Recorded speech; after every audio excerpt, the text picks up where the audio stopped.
Theodore Roosevelt said, the most important single ingredient in the formula of success is knowing how to get along with people. Wise words from a very powerful man, and so he should know. So welcome to the Power of You Foundational Principles for Engagement. One of the most important aspects of being able to master the ability to influence people, to become more influential, and hence the reason I'm just going to be giving this short video because it's so important. So this is about being able to master our ability through foundational principles to strengthen relationships. You know, why is that important? Well, as Theodore Roosevelt said, it is the single most important aspect of building relationships, of influence generally. So my question to you is, who do you want and need to strengthen relationships with, and why? What sort of situations are we talking about? So it might be colleagues, it might be bosses, you know, influencing up to the people who we need cooperation from, we want to sell our ideas into, our colleagues we want on board to work with us, to respect us and listen to our opinions. What about our teams? So the people that are around us, partnerships, who we may not have direct authority over, but we do need them to come on board with us. We want to have those long-term cooperation or that long-term cooperation and relationship with people so that we can help them and they can help us move us towards more success with the business, our businesses and our careers generally, and our lives. And, you know, relationships with clients is clearly a very important part of getting ahead and getting seen, getting heard. And potential clients in situations, what kind of situations are we talking about? Well, in sales situations where we want people to buy into our ideas, to take on board our ideas and act on them. Perhaps it's in situations where we need them to cooperate. We need them to work harder to get something done. Maybe it's to sell our ideas or promote ourselves upwardly. There are all sorts of situations where we may want to strengthen those relationships for now and for the future. Now, networking has been a really important part of most people's ability to move ahead, get ahead in life. And networking opportunities and events have become not the thing of the past, but have become more virtual and not as easy. So, you know, one of the things that relationship building was really, really important was networking. And to be honest, it will be in the future.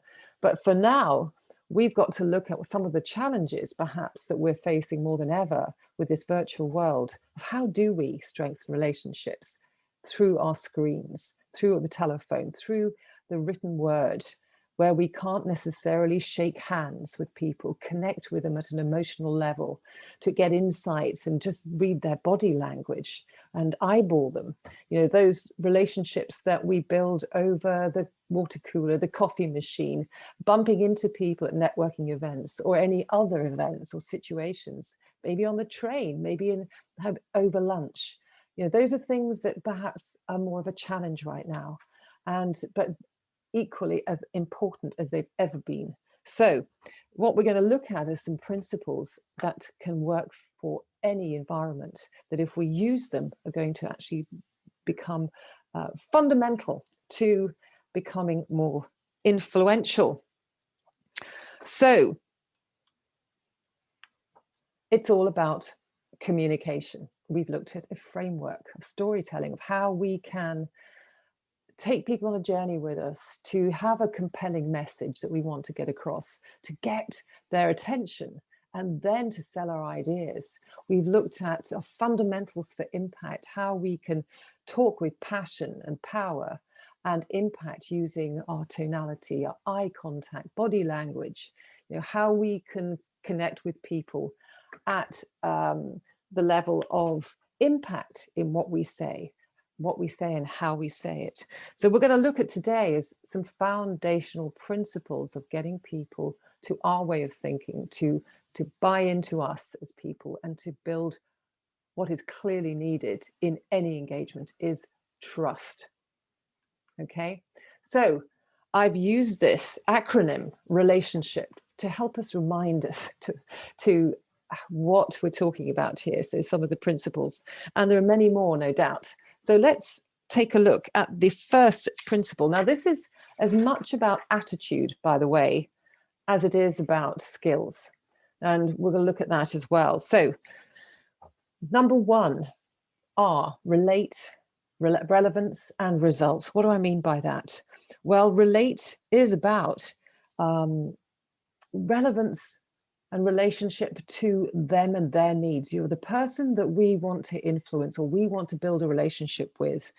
It's all about them and what they want. Now, as I said, it's all about attitude as well as skills. So our attitude's got to be about, it's all about them, all about the other person, not us. And this is something that's counterintuitive for many of us, in fact, most of us probably as humans, in that we're mostly interested in who? Ourselves. How do we know that? Well, when you see a family photograph, who do you look for first? I challenge you. You probably look for yourself, right? And when we speak to people, who do we want to talk about mostly? Ourselves. Whose opinions do we want to get across? Ours. So what we have to be understanding is that the person we want to build a relationship with, to have greater influence over with, is also only really interested in themselves. Okay, so therefore we need to be able to approach things that are in a way that's taking our eyes off ourselves and putting them into the other person, onto the other person, or stepping into their shoes, if you like. And there's that famous phrase, isn't it, or saying that you only really get to understand someone when you've walked a mile in their moccasins or in their shoes, or any kind of shoes.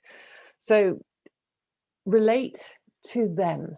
In our conversations, in our communication, it's about relating to them as people, as who they are, where they've come from, making sure that what we're talking about is really relevant to their world, to what they're looking for, and is relevant to their results that they want. So any kind of communication is all about their results, the relevance to their world, and relating to them as people. Okay? And this is very key to becoming a coach. And if you are coaching people in your organization, this is equally as important in a leadership role, is to relate, have relevance, and make sure that our results are there, focused on the other person. So the second one, E, for empathetic to their ideas. You know, one of the things that's so easy, we see this around us with politicians and business generally, and out there in the wider world, perhaps in the news and the media, we see people are not empathetic to other people's ideas. And what do I mean by that? Is not to never dismiss anybody else's ideas. Understand that is their ideas are important to them.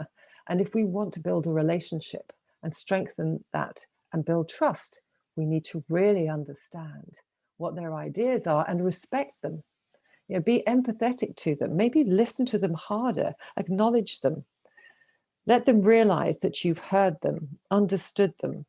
And people will support a world that they create. So when you're looking at building a relationship with your team, if you want them to be motivated, inspired, you know, being empathetic to their ideas, maybe they have some really good ideas that can contribute hugely to the organization and to results.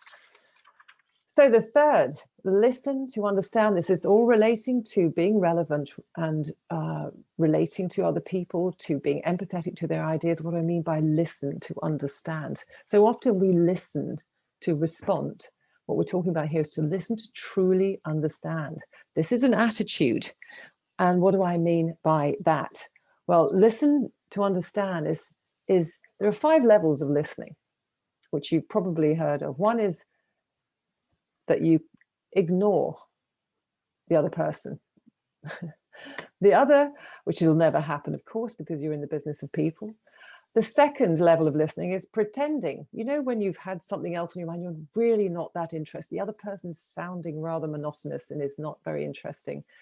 And we can pretend to listen. Now, we may have had that happen to us. And how does that feel when you know someone, perhaps even in a networking event, looking beyond you to someone else that they want to speak to? Or on a Zoom call in the virtual world where you know that they're doing something else. They're writing an email, looking at their phone, or they are visually, you can tell that they're just nodding, going with the flow, but really not listening, pretending to listen because they've got other people, other things on their mind. Selective listening is a form of that. What do I mean by that? We sometimes think it's a gender issue, but selective listening is about listening to what we want to hear.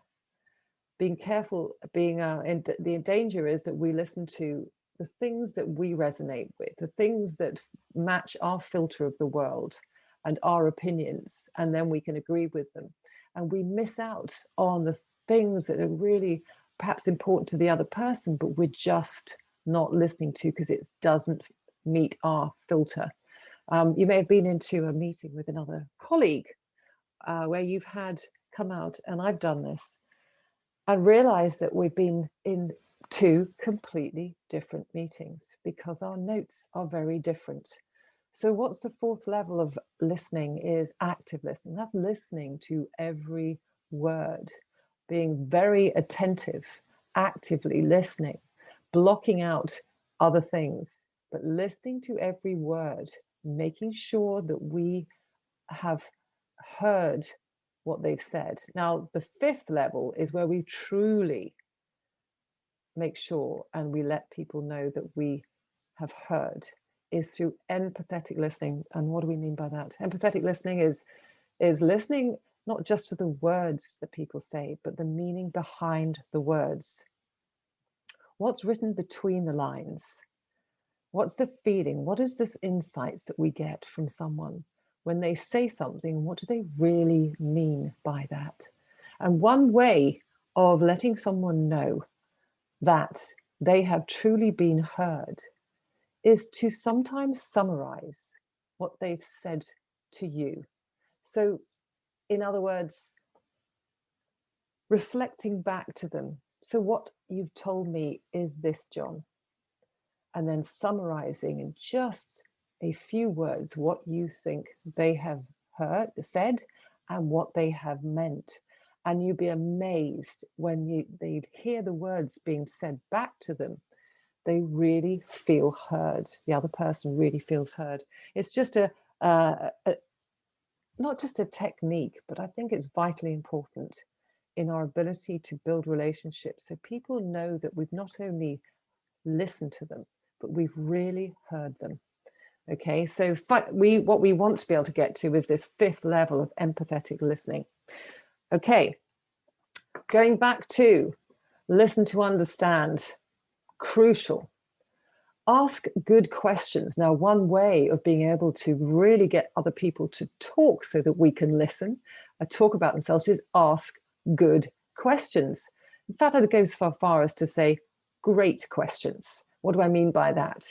Is asking questions based on our absolute passion and intention to get to understand the other person. We want to understand what their aspirations are, what they're looking for, what are their challenges, what are the things that are important to them, what drives them. In any relationship that we want to build, these are key. So asking good questions so that people have to then sit and or stand and think and feel. A good question is when someone can pause and say, you know what, that's a good question. Let me think about that. And they start to think, they start to feel about how they feel about the question that you've asked them, and perhaps tapping into something that they've never really thought about before. So asking good questions shows a genuine interest in that person. Trying to see things from the other person's point of view is absolutely crucial. And we all see in politics in the House of Commons where this is it's just not something that happens. Yeah, everyone has an opinion. Yeah, and what this is about is trying really genuinely, authentically to see things from the other person's point of view. What does this take? It takes an attitude of, I really want to understand. I'm going to take away all my own preconceived ideas and filters and just see things.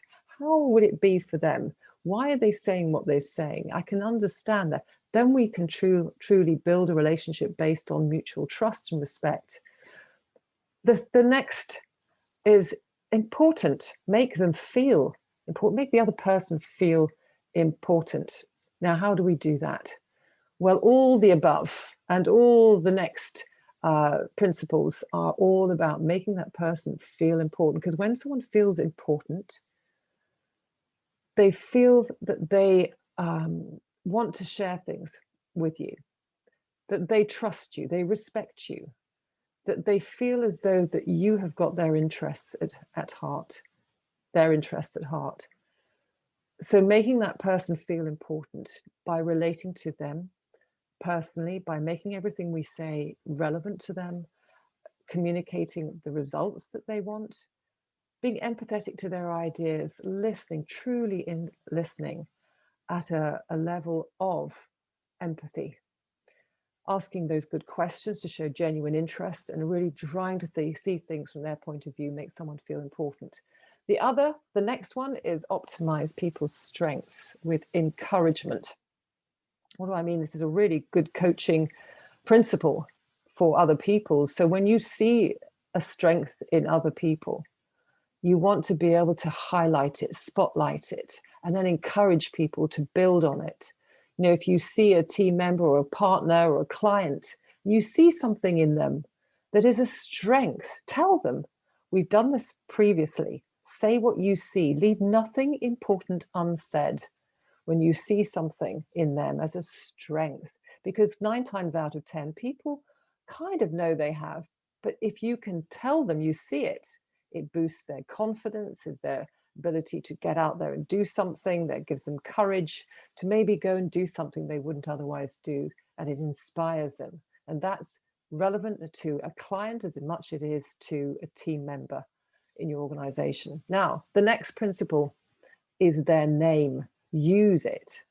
I don't mean overuse it, but particularly, we know when we're talking to people outside our organizations, we want to build relationships with clients, perhaps potential clients, partners, is to use their name. Why? Because your name, if you think about it, is the most important sound in any language. When someone gets your name wrong, if they've ever done, what does it feel like? It's kind of great, doesn't it? Because it's our identity. It is something we are born with, something that we grow up with, something we die with. It is who we are. So our name is something so important. When somebody uses it, it makes us feel important. So use a name, and I don't mean overuse it. And it means using it appropriately, but use it. Now, the next principle is a very simple one. It costs nothing. It takes nothing, no effort to smile. Now, I used to walk along the street. I remember several times people would stop me or just pass by me and say, "Come on, love, don't worry, it might never happen."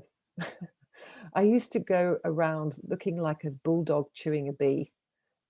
I used to have this kind of really stern look. It was like, leave me alone look. So when you smile, everything changes. So on Zoom or in a networking event or with your clients, or even when you're on the phone, when you smile, it changes the tone of your voice. It lights up your face and it gives that friendliness that we want with the person we're trying to influence as we reach out to them. People want to do business with people who are happy, who smile and who are friendly after all. The next principle is without doubt, goes without saying, honesty and integrity in all that you do. People build trust. You can build trust and destroy trust by by these two words, honesty and integrity. If you don't have them, people see through them. If you have them, people trust you. End of. The next principle, inspire them by who you are. Now that goes along with honesty and integrity. It goes along with all of the principles we've just mentioned, because it's about being an attitude, an intention to build a relationship, a genuine, trusting, friendly relationship with someone who you want to have a friendship or business relationship with over a long period of time. And this is about inspiring by who you are, how you show up, how you talk, who you are as a person. We've talked about your identity, your values that come through in all your communication will inspire people to want to build that relationship with you. Now, finally, praise and appreciation. Soldiers die for it and babies cry for it. Praise and recognition. I don't mean paying lip service or sycophantic, as they say, just to just get people on side, is to praise them, is to catch people in the act of doing something right, or praise them or recognize them for achievements that they've had. You know, we build confidence and courage to do more things when somebody recognizes, appreciates what we've already done. And that goes with our team members, with our clients, you know, whether it's something that they've just won a deal or they've won an award, or, you know, there's something that you can recognize them for. That strengthens the relationship and trust in you. Okay, so these are the principles. What are we going to do with them? Well, the assignment for this session coming up is to identify someone you want to strengthen a relationship with. Maybe you have more than one, but think about one that particularly you want to strengthen a relationship, and it means a lot in terms of being able to get ahead, being able to work with that person ongoing. Perhaps it's a client, perhaps it's a team member, perhaps it's a boss. Find an opportunity between now and then to use this principle, or one of these principles that we've just been talking through. You have an opportunity for 2 minutes to tell us what happened in a report back. And how is that going to look? So strengthening relationships, a 2-minute report back. So it'll be an incident where you used a principle to strengthen a relationship. Tell us what happened in that incident. And in doing so, you've had greater influence. What happened and who was it? What principle did you use within this report back, and what was the outcome? What advice would you give us at the end based on your experience of using this principle? So you're inspiring us to take action based on your own experience. Now, this goes back to the framework of how we report back. So getting straight into the incident is crucial. Taking us there, what happened in the present tense? What is happening now? You know, how are you feeling? Why is this an important relationship that you want to strengthen? Who is it? What does it mean to you? And what would happen if you could? Yeah. What has perhaps been the challenge around that?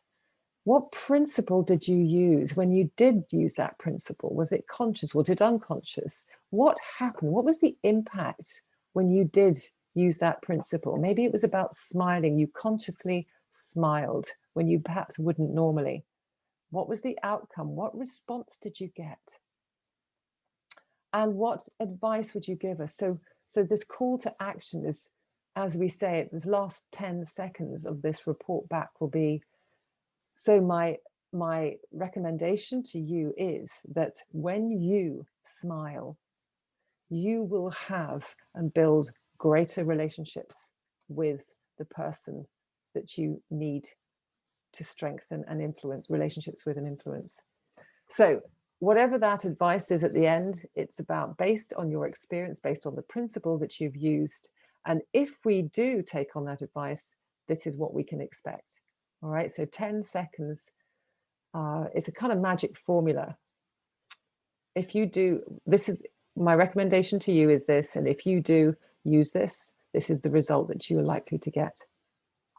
Okay, so I look forward to seeing you on Friday.